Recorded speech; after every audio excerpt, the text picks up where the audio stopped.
Hello. So I got a request a while ago. It's taken me a while to do this, so I apologize. But I got a request a while ago to talk about um, the very beginning of my healing journey and how I kind of came into doing the GAPS diet and doing the type of healing that ended up putting me into remission. Like, what were my first steps, and how did I do that transition? Um, and I talk about it a little bit, but not a whole lot because some of the things I did were not as efficient or optimal as they could have been because I was really learning. I didn't know anything about nutrition or natural medicine or holistic health.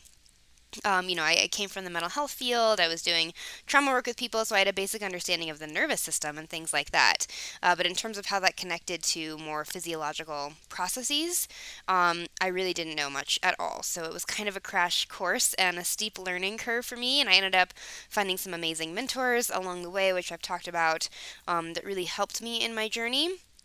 But I don't necessarily recommend that my clients go about things the exact same way I did. Um, I think there are more targeted ways to go about your healing that I usually coach my clients in. But that being said, I think there are some things I did that were really, really important and did really benefit my healing and basically laid the foundation for me to be able to heal so deeply further on in my journey. So I want to talk about those and just talk about what my process was like and the things I learned and how I adjusted things as I learned more over time. Um, so, like I said before, there was a lot of things I didn't know about nutrition and about lifestyle practices and things like that when I started out. But there were a few things that I knew very, very deeply on a very intuitive level. Things that I just knew in my gut, in my heart of hearts, that I had to do to heal. And one of them was to be completely sober. Now, a lot of people who come to work with me have already figured this out for themselves, right? Their nervous system just does not handle substance use well. Some people really cling on to it, and especially things like alcohol use are so normalized in our culture. And such a big part of a lot of people's social life and social interaction that this is really hard for people, and it was really hard to me. A lot of my social life was based around bars and parties and going out and all of that kind of stuff. I grew up in a very hippie college town where substance use was very normalized. And I don't think all substance use is wrong. I think that there are ways in which it can even be medicinal in certain contexts, but it was not for me at that point in my life, at least. So I had a very deep knowing that in order to heal, I had to be completely sober, and I had to really learn how to regulate my nervous system and enjoy and appreciate and be grounded in my life without any kind of mind altering substances. Um, And so that was a huge step for me, and that was actually the very first thing I did when I really decided to dedicate myself to healing.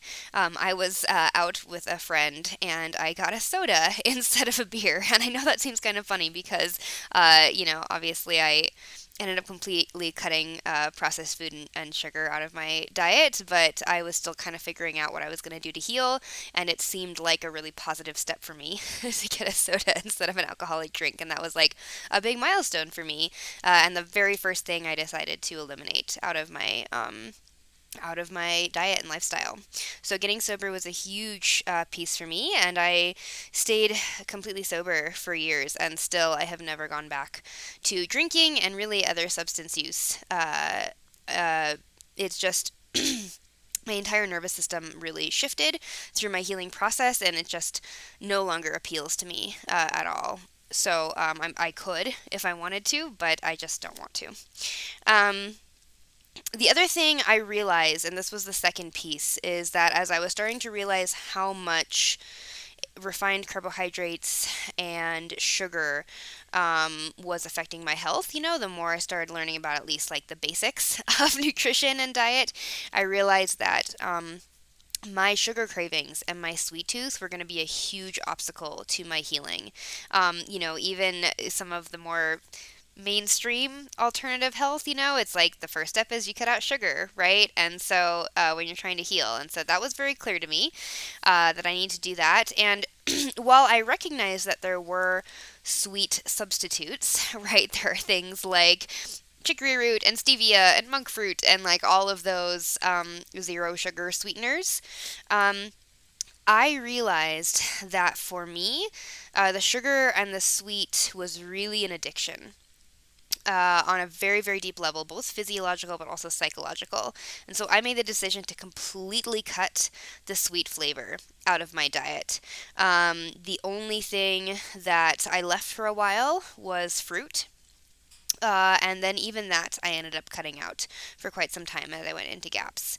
But the sweet flavor, the only sweet flavor that I allowed in my diet for a long time was just a little bit of fruit, and I would just have one serving in the evening as kind of my dessert to help. But I knew that I could not do substitutes. I had to really reset my palate long term. And it permanently changed my relationship with sweet foods. I have a lot of clients that they cut sugar, but they keep these sweet substitutes in their diet, and some of them do fine with that. Other people are never able to kind of break that sweet addiction. And so I think for some people it is really important. The other thing was that I realized that I really had to heal trauma and tension that had been really stuck in my body long term. And I had done a lot of talk therapy at this point. I was in the mental health field as a therapist, so I had done a lot of my own therapy and getting into that field. And had made a lot of progress in my own mental health in a lot of ways, just in thinking patterns and things like that. But I realized that on the body level, I was still holding a lot of tension and trauma. I could just feel it in my body, and it was exhausting me. And I knew it was exacerbating my symptoms. And so I decided I had to completely change my lifestyle. And a lot of this stuff, I was kind of forced into because I was having very severe chronic fatigue and muscle weakness at this point. But instead of trying to push myself and push into it and push through it, I completely changed my lifestyle and my daily routines to be based around gentleness and nervous system regulation, and really shifting my mindset and just the way I engaged in the world and went through my days. I remember feeling like I was moving in slow motion and intentionally doing everything that I did in slow motion. And I stopped exercising at all. I spent most of my free time tremoring, doing my TRE tremoring, meditating, and going to gentle yoga classes. I like to joke it was just me and the old ladies for about a year in these gentle yoga classes. And it was really profound for me to completely let go of, I was running and doing high intensity interval training and always doing a million extra activities and working full time and going out with friends all the time. And although the situation with my health made that more and more untenable, it really was a decision I finally made of like, okay, I'm going to completely change the way I go about my life. And it was very sad. I did lose a lot of activities that I really loved and really identified with. I lost a lot of connections with people. I lost a lot of community because I was no longer doing those same things. But I knew I really had to focus on completely re-engaging with my nervous system in a new way. And so, yeah, it was gentle yoga, restorative yoga every day. It was meditating every day. It was tremoring every day. That was really what I spent my time doing, for over a year while I was in my first stage of healing. And it made a really profound impact. Um, in terms of what I did nutrition wise, a lot of people have already known, I've talked about this a little bit, but I focused on a low histamine whole foods diet first, because my histamine symptoms were so severe. It was debilitating and making it so I couldn't even go about my days. And although a low histamine diet is not what healed me, it's what set the stage for me to be able to do the things that eventually healed me, right? So, I was on a very, very strict low histamine diet and lifestyle protocol, and that stabilized me enough that I could go through my days and do my other healing practices, and eventually it made it so I was able to do something like GAPS, which is a much higher histamine but extremely healing protocol. Um, this is when I really did have a significant reduction in my chronic inflammation, and my symptoms were still present but more manageable day to day. Um, so it did allow me again to just kind of go about my daily life um, better than I had been able to. Um, and I did this for a year. My histamine symptoms took a really long time to stabilize. I did notice a pretty significant reduction in symptoms within a few weeks, which allowed me to like say, oh, okay, like there is something to this. But in terms of stabilizing me enough that I could actually do GAPS, it took me about a year. And some of that was related to stressful things that happened to me that year that made my histamines flare regardless of what I was doing with diet and lifestyle. I did have a chemical exposure at one point that really set me back in my progress. And then every time I inched closer to a GAP style diet, my body would go through a very intensive detox reaction, which forced me to kind of like stay where I was for a lot longer. So through that whole year, I slowly started cutting out starchy foods, going from like uh, grains and then to starchy vegetables and then the fruits. I had to do that very, very paced because each time I did that, I would get extremely ill. My dysautonomia would get extremely worse than it usually was day to day. And so I would have to kind of go through that and weather that. And then, like I said, I had some, an intense breakup during that year, and then a chemical exposure to paint fumes during that year, which really, really also set me back and prolonged uh, the time it took for me to stabilize enough to do GAPS. Um, I think that's all I want to say about that first year of my journey.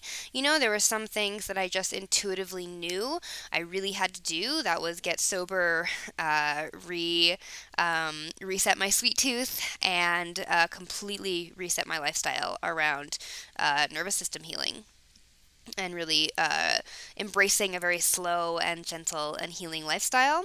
And then doing the just a whole foods low histamine diet, which allowed my symptoms to stabilize enough. But again, that was over the course of a year because I had these setbacks from emotional trauma, from chemical exposure, and then every time I kind of inched closer to a GAP style diet, my body would have a very, very strong reaction. And so I would really have to go through that very slowly.